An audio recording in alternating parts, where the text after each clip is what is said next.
Welcome to my How to Get Your Build from Zero to Hero in 7 Steps video.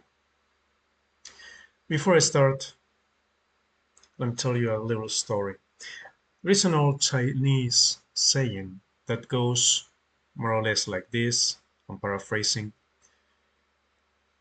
When the wise man points at the moon, the fool stares at the finger. Basically, is equivalent to the forest from the trees in English, something similar, not exactly the same, but it's about getting lost in the details.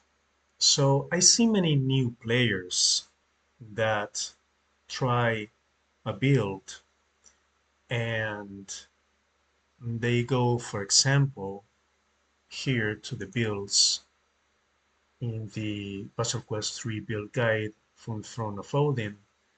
If you are not in their Discord, I highly recommend you join. You have access to many great guides like this one. And this is a very comprehensive guide that has multiple builds for each one of the classes. Here you have a tab for generic builds and then one tab for each one of the different classes. So it's very useful and has a lot of useful information. However, I see many new players that see this and say, oh, okay, so for example, for this one, this is the equipment, this is exactly what I need to get. And they focus staring at the finger uh, in the little details and they lose the big picture. The problem with these builds, and this is not a criticism of the creators, on the contrary, they put a lot of effort in making these guides, so they have my complete respect. But for example, on this one, you have a text that is 5 lines of text. It, this is not enough to explain how the build works, but the truth is that if you had to take an hour to read all the necessary information for the build, yeah, most people wouldn't read it. So they had to condense the information as much as possible, which is really, really complicated. So what I'm trying to say is take all these builds as guidelines, as points of reference. Don't be the kind of player that thinks, oh no, this is gospel, this is divine word. Moses came down the mountain with the 10 Commandments and the 30 builds, and you cannot change a letter of this, or this is heresy. Don't be like that. And also, that includes my videos and my builds. When I make a video, when I explain something, don't take it as gospel. It's just a suggestion. It's just one way to play. Okay? So, disclaimer out. Let's go with the 7 steps. Step number 1, work on your starting mana. I know I say this many times and I'm gonna say it many more times. I see many players, high level, with high level gear, over 3,000, people that have been playing over a year with low starting mana, that cannot start using their spells until round 3 or 4. It doesn't matter what equipment you have, it doesn't matter what spells you have. If you cannot start using it, if you have to wait 2, 3, 4 rounds until you get working, you're wasting your time. And besides that, you're just getting hit. So yeah, work on your starting mana. The exact amount is going to depend on your mastery and on your build and on the cost of the different spells, but try to aim at least 60%. Many builds are workable at 60, others at 70. Also, when you start, don't pick up very expensive spells. For example, this is my Warlock, Purple Burn Warlock build that I've made several videos about. And I use this spell to burn the opponent and also to generate gems. It has the double function. It costs 105 mana. Dark Eyes costs 95. Darkness costs 110. And Tentacle Slap, which is the most expensive but necessary for this build because it stuns, so is the spell that keeps you alive, costs 125. I've seen new players that say, yeah, but Eldritch Blast deals very little damage and burns, right?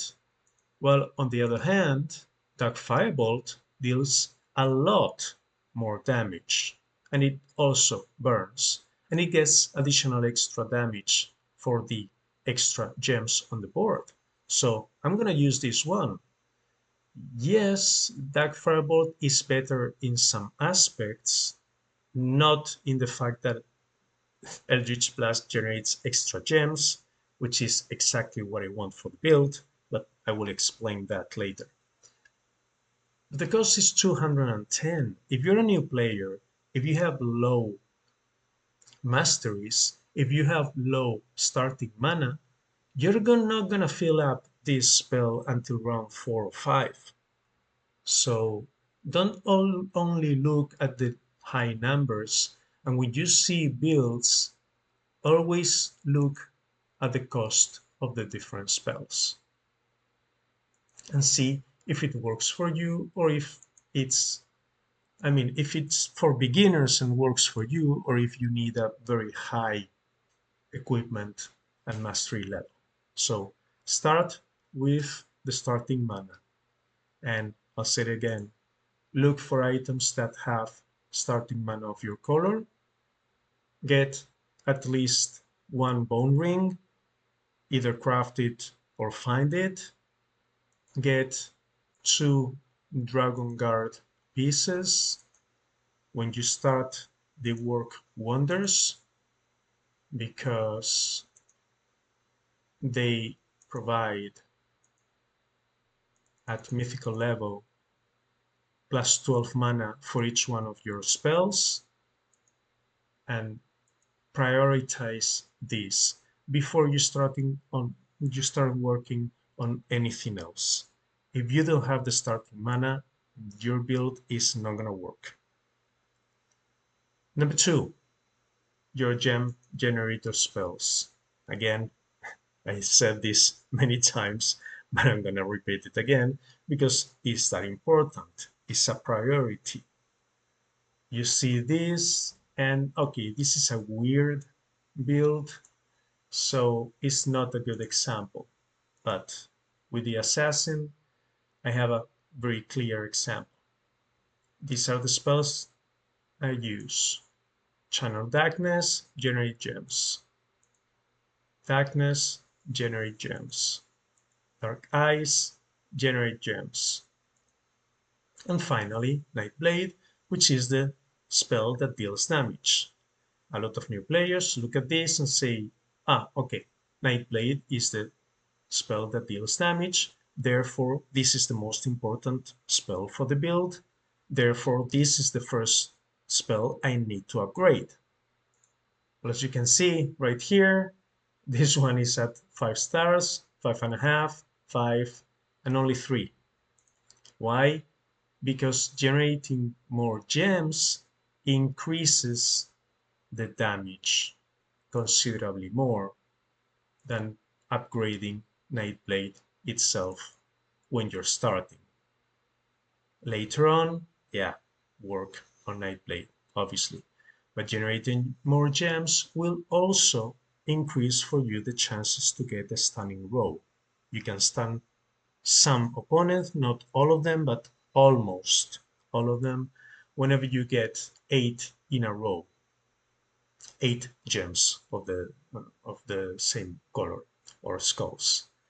and increasing your generator spells will allow you to do that. So before you focus too much on your gear, work on your spells. This is very important.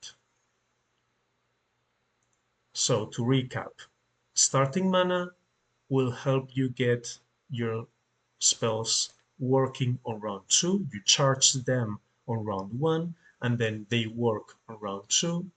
And working on your generator spells is what sustains your build. So on round 2, you cast your spells to generate enough gems for round 3, and on round 3 for round 4, and so on and so forth. But also, having strong mana generators allows you to stun your opponents, which will allow you to survive fights that otherwise you wouldn't be able to survive. Next is step number 3. Identify the essential gear for your build. And this is complicated because essential is very, very subjective. So, going back to my warlock, this is a very, very specialized build that works with the minimum gear. So every piece of equipment is selected to have a specific function, and except for the pants, for this one, I could argue that all this equipment is essential. Okay, all these 11 pieces of equipment, I will say, yeah, you really need to get this. But I could also argue, and let me put back the pants before I forget. Um, no, not this one. Oh man, I shouldn't have. Nope. Okay, now I'm confused. Where did I put them? No, no, wasn't this one? Oh yeah, yeah, it was the Dragon Guard parts. Sorry. Um, but okay, let's go really, really to the essence of the build, right? So, what do you want to do with this build? The goal is to create imps as fast as possible and survive. That's it. Everything else is secondary. Create imps fast and survive. So, what you really, really, really need with this build is just a few pieces of equipment. So you need 4 knight pieces of equipment. For this one, I use these 4, which are the cloak, the boots, the amulet, and the ring. Why? Because 2 pieces will give an 85% chance to create 2 purple gems when casting a spell, and the 4 pieces will give me a 75 chance to gain 10 mana for the ultimate spell when casting a regular spell. This means the ultimate spell will be charged faster, which means summoning imps faster. And then we have the crossbow. Gain 20 ultimate spell power. It says power, but it means mana when matching a big 5 purple gem or higher. So, faster imps. Really, really, these are the pieces of equipment that I will say are essential, together with a Casduli helm that is going to have the damage you receive on the first run, on the first turn, which is survival. As I said, you want to cast imps as fast as possible and you want to survive. Really, these 6 pieces of equipment will achieve that goal. Then I use a bone ring for the additional starting mana, which I would also argue is essential, but If you have enough starting mana from attributes or from other pieces of equipment, then you don't need it. And finally, the other four pieces of equipment that I have are the guards set. Because the guards set, the four set pieces at mythic rarity give an additional 30% starting armor. So it goes for the second goal of survival. But as I said, this is a very, very specialized build. For the assassin, for example, for the Nightblade, well, again, how does Nightblade works? The more gems you have of that color, the more damage. Okay, so you want to generate extra gems. How do you do that? Two pieces of equipment of the Knight set will give you 85% chance to create two purple gems when casting a spell. And that's it. For this build, two pieces of the Knight set are essential. And again, I can argue the Bone Ring for the starting mana. But if you have enough starting mana with other means, you don't need the Bone Ring. I'm just putting it as an example because I'm assuming you're a new player. You don't have good equipment. You're starting from zero. So you are not going to have enough starting mana without the Bone Ring. That's why I'm saying it's essential. But if you do, you don't need it. Everything else is negotiable for this build. And that is part of creating builds. You always have to balance out offense and defense, and you always have to think about the opportunity cost. So if you use an item that increases your offense, it means that you're removing the possibility of using that slot for defense, and vice versa. And that leads to the next point, which is point number 4, attributes. I also see, because let's go back for a second to these guides. And again, this is not a criticism of the guides. I think they are great, but they're limited by the format. That's why I make these videos, because the video format allows me to explain things in more detail. But I also have to limit myself, because otherwise I will make 3-hour videos that no one will watch. So I have to condense the information as much as possible. But here, they don't talk about attributes in these builds. Again, this is a lot of information to swallow if you're a new player. So if now they talk about attributes again, and you had to spend 10 minutes reading, yeah, no one would do that. So they didn't. But when it comes to attributes, this is something that I see players with over 3,000 uh, gear power, and when you check their, um, for example, I'm going to check my own build for the shaman, which is the build that I have selected.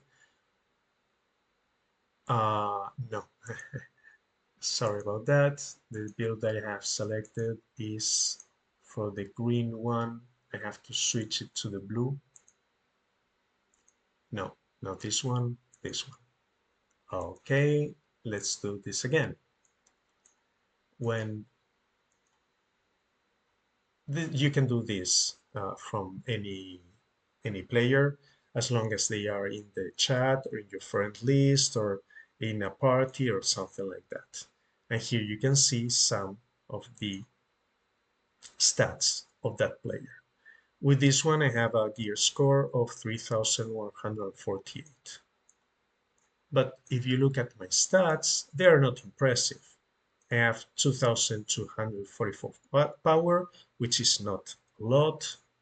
I have 8400 damage. This is physical damage from my weapon, which for this build is completely irrelevant, but still is not very high.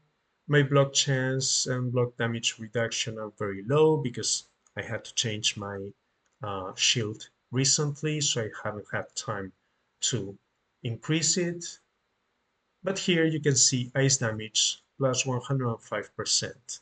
This is an essential attribute for my build. It's not great, but it's not too bad. Okay, out of 108 and 80, that is the maximum that you can reach, is pretty good. I start in mana, I have the maximum amount. Melee resistance and missile resistance, they will disappear, but they help me stay alive. An experience bonus, 70%, again, out of 180%. Not very good, but not very bad. But I see many players with gear scores much higher than mine. When you check their stats, they are all over the place. They don't give attributes the importance that they have. So going back to the assassin, if you're in step 4, in step 3 I said that you only need 2 items of the night set. Now, if you can get 4, so you can charge the ultimate spell, which will generate shadow gems, which boost the dark damage of your spells, as well as generating additional purple gems when you destroy them. That's much better. But at this point, just start working on the attributes of the rest of your pieces of equipment and put pieces of equipment that may not be the best for your build at this point in time, but if they give you good attributes, keep them. Uh, Obviously, the first thing you need to prioritize when it comes to attributes is starting mana. But after you have enough starting mana, then look for other attributes that are gonna work well for your build. This is the time to decide what type of attributes you want to have in the future. So start swapping equipment depending on what you have and what you need. Then we go to step number 5. This is a difficult one, and this is where you decide what the final loadout will be. And let me tell you that this can be really, really different from the loadout that you start with. So as I said before, you have 12 slots. And for each build, you may have, I don't know, it depends, again, on the build. For the Warlock, I would say 11 are essential. For this one, 4, 5, maybe 6 with the helm can be considered essential, but everything else is negotiable and you can move around. And when you have to decide if you want to use a specific slot for offensive or defensive purposes, this is something that is going to change depending on what stage of the game you are in. When you start, you want offense. And this is another mistake. I see many new players that, for example, going back to the example, to the saying that I commented at the start of the video about staring at the finger, I see many new players spending a lot of time trying to get a good Castuli helm.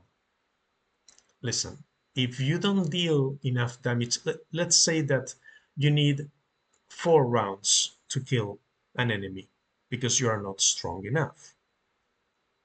The Casduli helm will only have the damage of the first hit. So let's say that enemy deals to you 1000 damage every turn. With the Kasduli helm, you will get 500, it's half on turn 1, and then 1000 on turn 2, 1000 on turn 3, and then you kill it. So 2500. Without the helm, you will receive 1000 on round 1, 1000 on round 2, and 1000 on round 3. So 3000, which means the Kazuli helm is only reducing the amount of damage you are receiving by 1 in 6 or 17%. Is it really worth it? I don't think so. It is worth it when you're strong enough to kill enemies in 1 or maybe 2 rounds. That is when that 50% or 25% if it's in 2 rounds does make a difference. But otherwise, it is not that important. So when you start, focus on offense. Then you will have at some point, as you increase the level of the enemies that you want to defeat, at some point, yeah, you will start needing some defense because you will be able to dish out good damage, but you won't be able to take it. And then, as your gear gets better and you start upgrading your scrolls and you start refining your equipment and getting more and more vitality, which will increase your hit points, and armor, which will increase your defense, and depending on the build resistance, personally, I prefer builds that can shut down opponents from casting spells, so I don't need to worry too much about resistance. But as you get tougher and tougher and tougher, as you increase your equipment, you will reach a point where you can go back to focusing on offensive, on dealing more damage and killing enemies faster. And then you will also reach another turning point where you start over killing your opponents. When you deal so much damage that you're one-shotting everyone. And then maybe you want to keep the offense or change to something else. What I'm trying to say is that this is the step number 5, where you have to decide, okay, what do I want this to look like when I end? It doesn't mean that you have to make those changes right now. It means that you need to start working on that goal, identifying what the end result will be. And to go back to my main build, which is the blue shaman, and right now I am uh, in between this step. I mean, not all my attributes are what I want them to be. I have, if I remember correctly, 28 or 29 out of 36 attributes of what I want, which is pretty good. It's most of them, but I still need to make a few changes.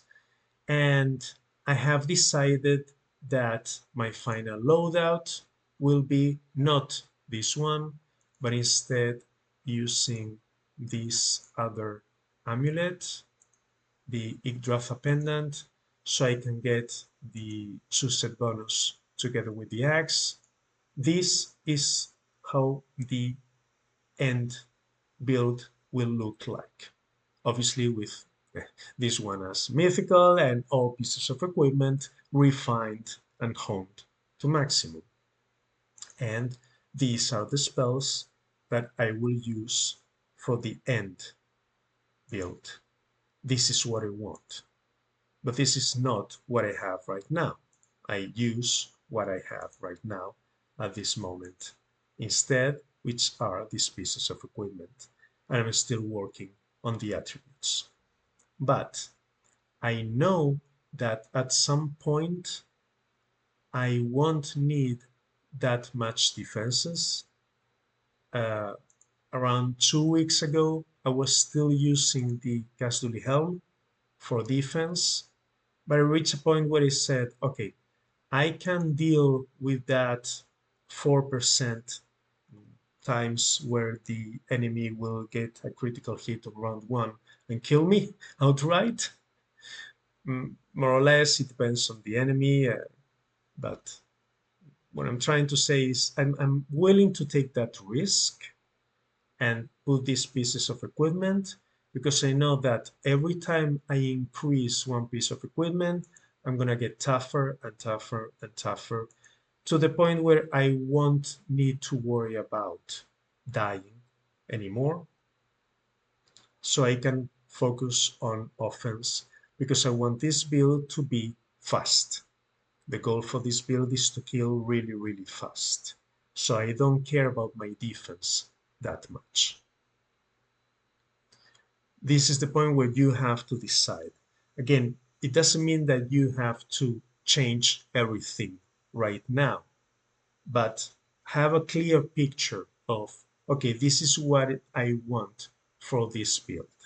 Now, this is a highly specialized build. This is not an all-rounder. If it was an all-rounder, I wouldn't be doing this. I will be keeping the Kazuli helm so I could do high-level events, because if you want to do level 200 events, right now I'm doing up to 164. As you can see, that is why this one says 168, because it increases after you kill the last enemy by 4 points every time. This is the level I'm doing right now, but I'm doing them with my warlock, not with my shaman. So my shaman is free to go all offense. But your build will be different, so you will have to prioritize different things. But this is the point where you have to start thinking, okay, this is what I want for the final loadout. And what I mean is pieces of equipment and attributes and spells. Have a clear picture. And if you're not sure, just ask around, check guides, watch my videos, but mainly ask around for the veterans that can give you advice on what to use. Because you may want to use a very similar build to mine, but make some tweaks to suit your own gameplay. And that's perfectly fine. And you will need different pieces of equipment than the ones I'm using. Next is step number 6. And this is going to sound demoralizing, but this is where you start the grind. Yeah, up until now, you were just playing the game. This is where you go, okay, for example, these gloves that I spent uh, a lot of resources honing, which is fine. Remember that honing all the uh, all the relics that you spend. If later you sacrifice this piece of equipment, they get reimbursed. So honing is always safe because you get the resources back. Okay, but for example, this one has a quality of 732. And when we look at the distribution, the Ice Mastery is considerably lower. But if we ignore the Ice Mastery, this will require 6 copies of Bloodfang, preferably gloves, but you can use another Bloodfang piece of equipment. You will just need more ether to refine. I made a video about refinement, so I'm not going to uh, talk too much about it here. But yeah, each piece of equipment requires a lot of time, a lot of effort, and a lot of resources to max out. So this is where the grind really begins, so you can get all your pieces of equipment to maximum. And that is really important for one very specific thing. These pieces of equipment that I have, all of them are craftable or easily farmable, but for the track belt is not craftable, but it can be farmed. Another thing is that if you are able to find copies, I've been farming Trark for a long time and I found every piece of equipment except for the gloves and the belt. But sometimes the game trolls you like that. The axe cannot be farmed or crafted or obtained in caches um, with ancient coins, but it can be found in an adventure, so eventually you will upgrade it, and you can also sacrifice other pieces of equipment for the same set, which is the Dragon King set.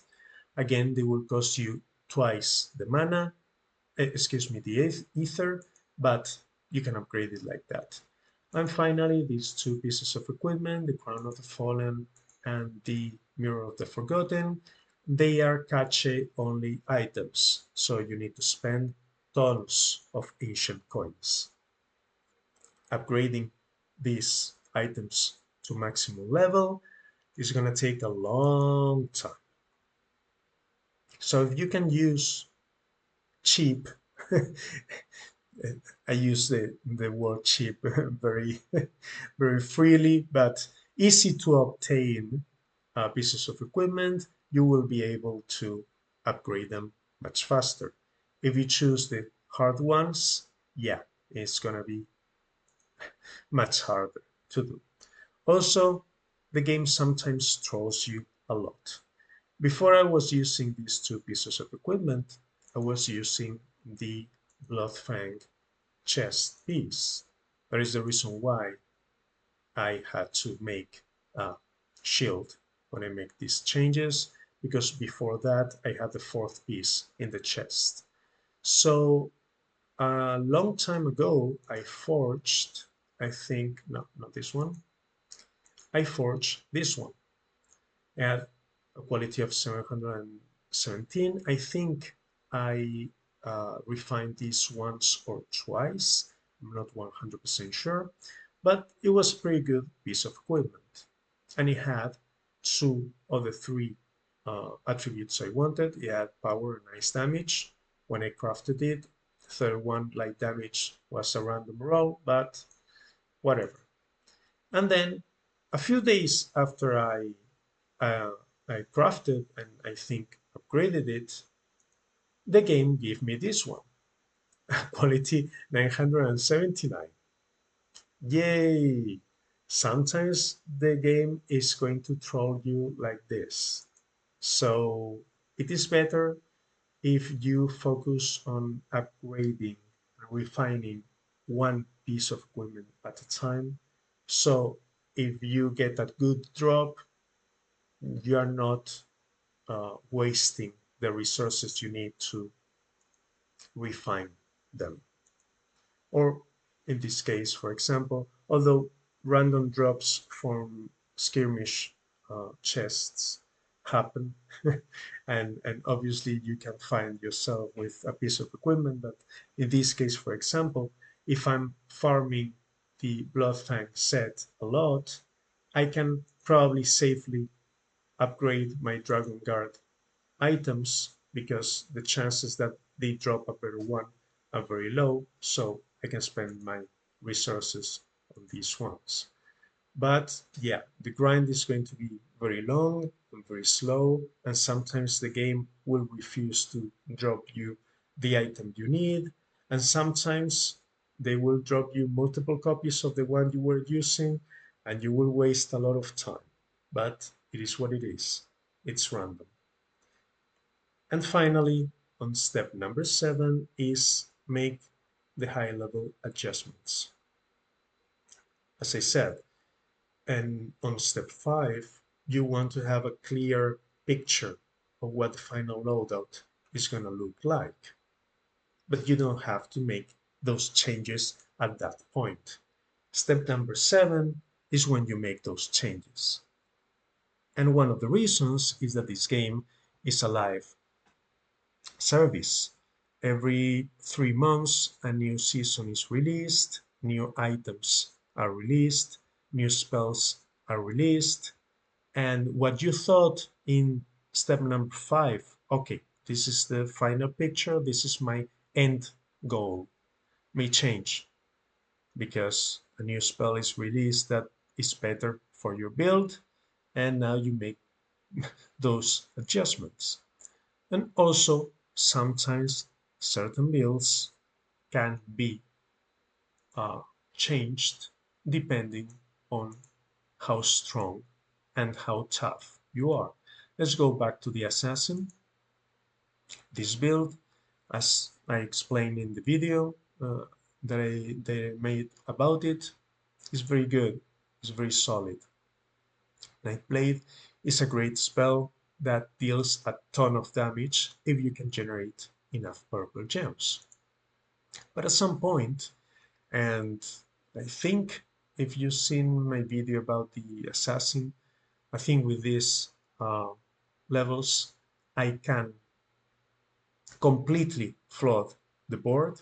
The board has 8 columns and 6 rows, so 48 different gems can be there at a time. And when you start casting the spells with the night uh, bonuses, you will find at some point that those generator spells that you started with that at low level didn't generate enough gems for your build, now you're getting more gems that you really need. So what do you do?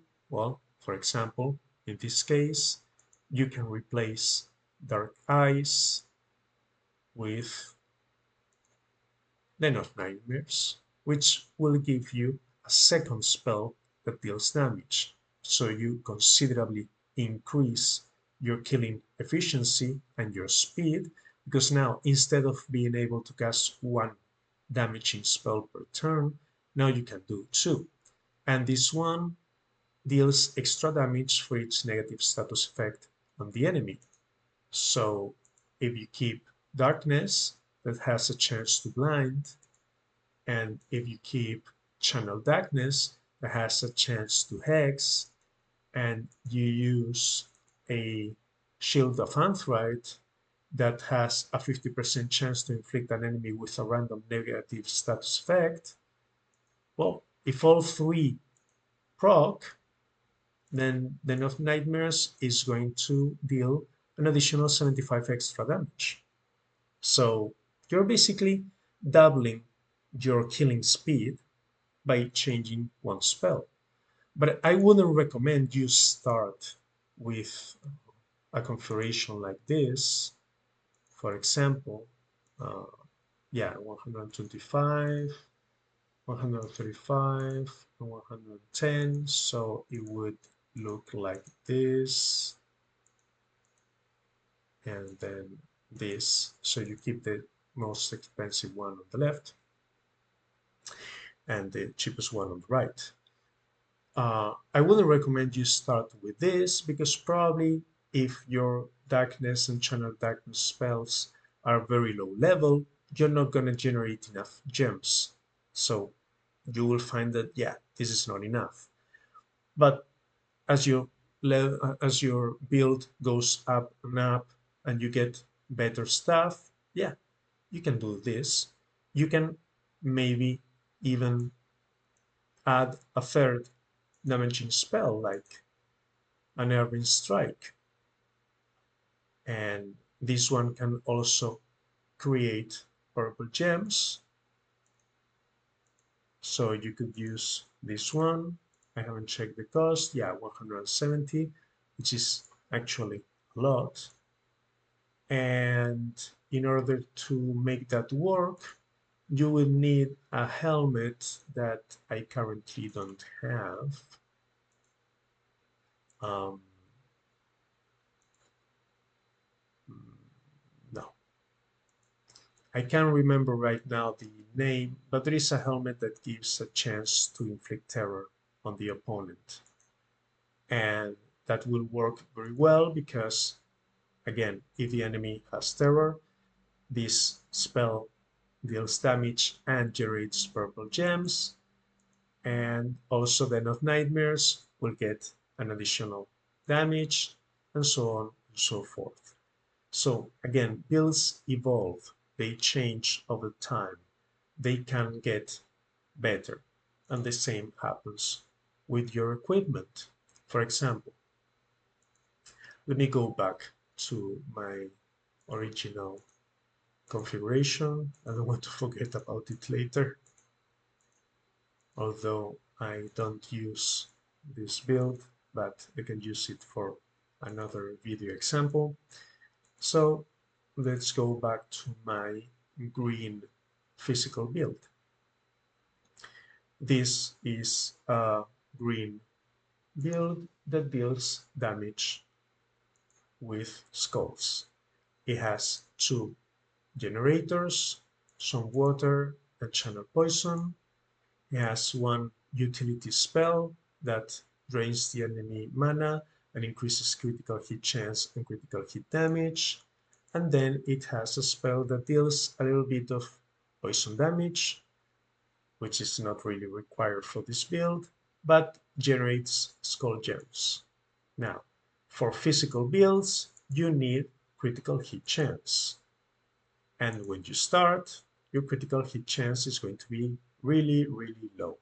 In this case, it's only 5%. So you will want to use equipment that boosts your critical hit chance. In this case, I'm using the spell, which is 8% every time I cast it. I'm using the Bloodfang Twin Blade that adds 5% for each green gem on the board. Now, these are the gems that are at the end of your turn, not while you have green gems matched, but after those matches, the gems that are left on the board, plus the additional green gems that may or may not fall from the top of the board, but still is 5% for each green gem. And the Trarch gloves, they are only epic because, as I said before, the game doesn't want to give me a better ones. I'm waiting to get mythical ones to make a video, but the game doesn't want to cooperate. Don't blame me, blame the game. But they give you additional critical hit chance for every 10 speed. And this works very well with these boots that increases your speed every time I cast a spell. So when you start a physical build like this one, you want to use items like this so you can boost your critical hit chance and start dealing damage.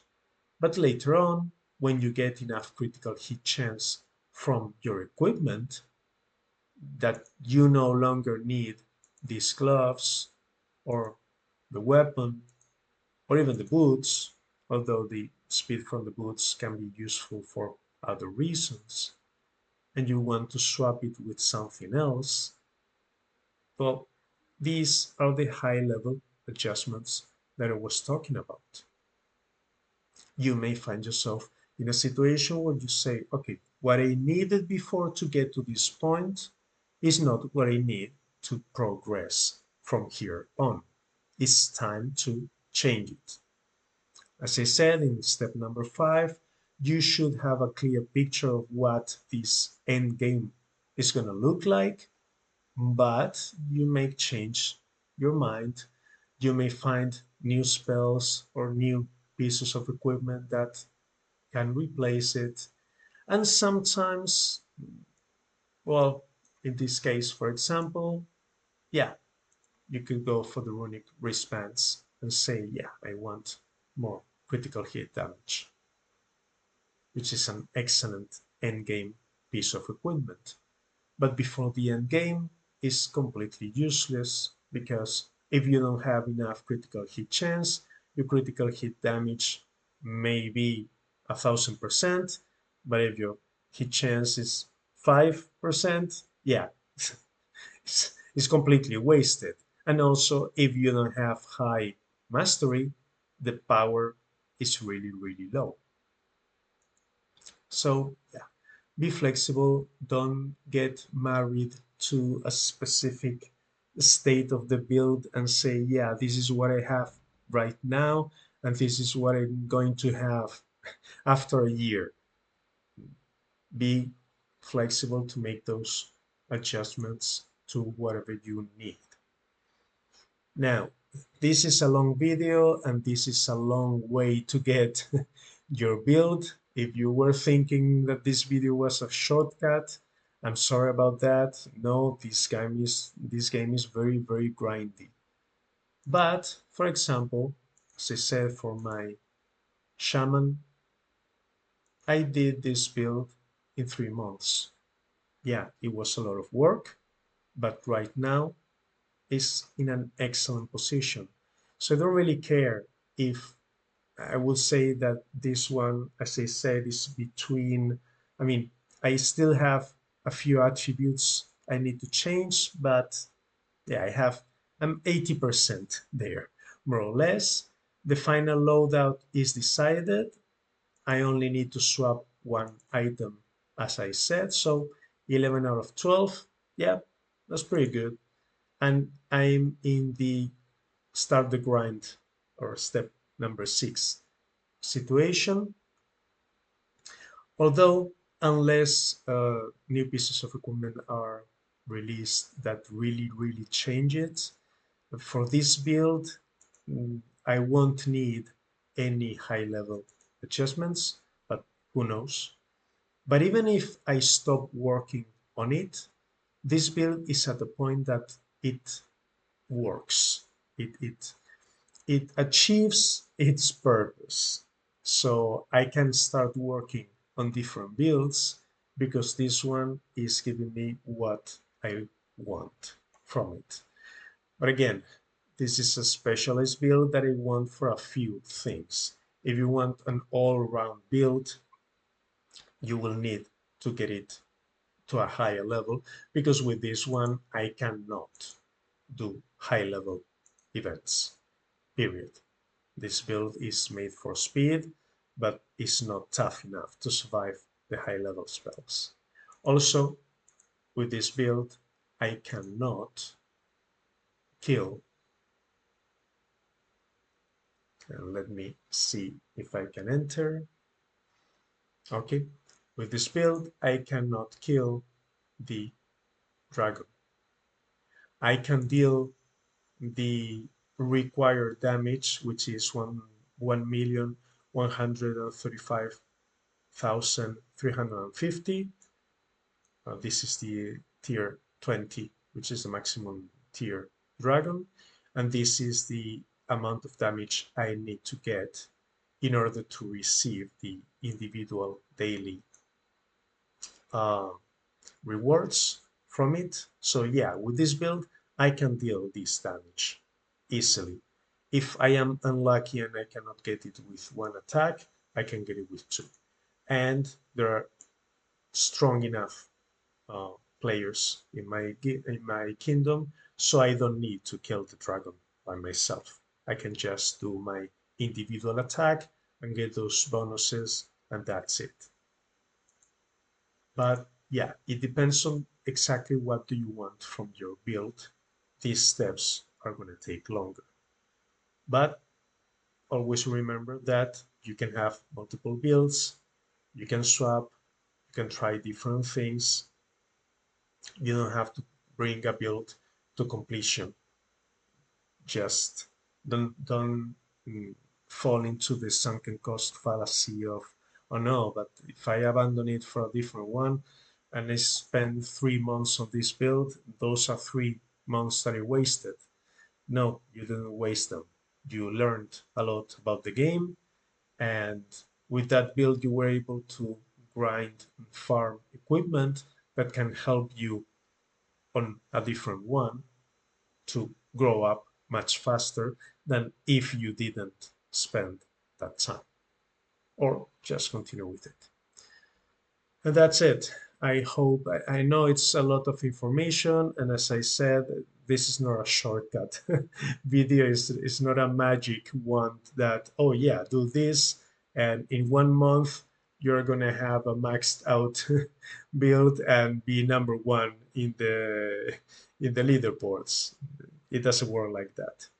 But I hope I gave you enough information. And again, if you don't know enough, ask. There are a lot of veterans that can give you good advice. So ask around and just look at many different builds. The more builds you understand how they work, the better you will be able to do those steps about deciding what attributes and what the final loadout is going to be for your own build. At the start, it may seem like a lot of information. When I started, I was completely lost for the first month, first almost 2 months. Uh, but after I got a few pointers here and there and some help from veteran players, I started understanding more and more. And now I'm at the point that, yeah, it's not that complicated. There are many different builds, but in essence, they are not that different from one another. And the necessary equipment, again, there is a lot of different pieces of equipment, but at the end of the day, only a few pieces are better. Some of them are situational, but some of them is, yeah, for this build, use this piece of equipment because it's hands down the best option for it. So please leave a like, comment, subscribe as usual, and thanks for watching.